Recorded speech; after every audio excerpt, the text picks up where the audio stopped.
This ancient Stoic technique will end your anger forever. Most people never learn it. Chapter 1. The fire inside. Anger. It begins as a flicker, a single spark inside the soul. You feel it, tightening your chest, clouding your thoughts, stealing your reason. And if left unchecked, it grows, until you're no longer in control. But what if I told you? The Stoics faced this same fire over 2,000 years ago, and they developed a technique so powerful, it didn't just suppress anger. It disarmed it at the root. Not with silence, not with force, but with philosophical clarity that turned rage into wisdom. This technique isn't taught in modern schools. It's rarely mentioned in therapy. But those who master it never lose their peace again. Today, I'll show you exactly how it works. Chapter 2. What Epictetus knew about triggers. Epictetus was born a slave, beaten, humiliated, powerless, and yet not angry. Why? Because he learned this. It is not things that disturb us, but our judgments about them. This is the Stoic cornerstone. Anger doesn't come from people, or insults, or betrayal. It comes from the story we tell ourselves about what happened.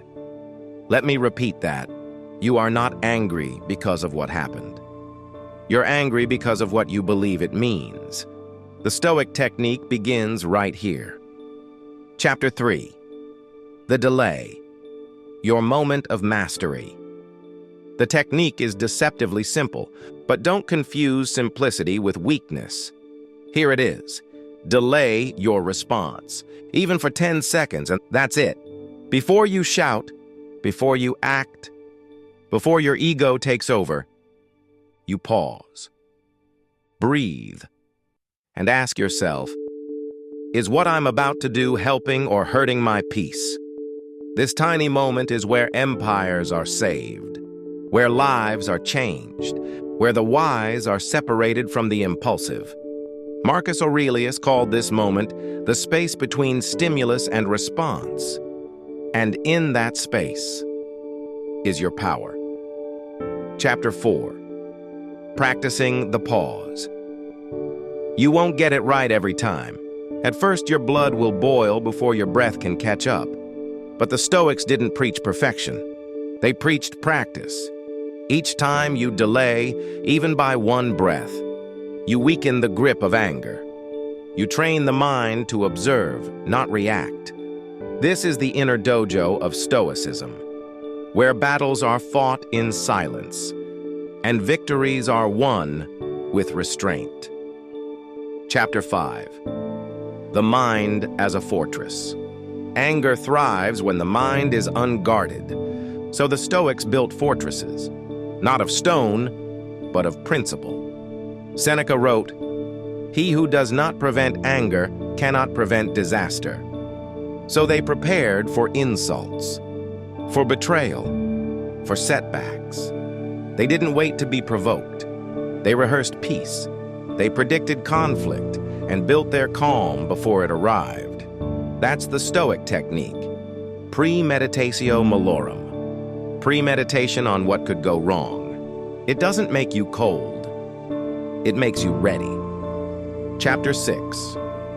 You are not your anger. Let this sink in. You are not your emotion.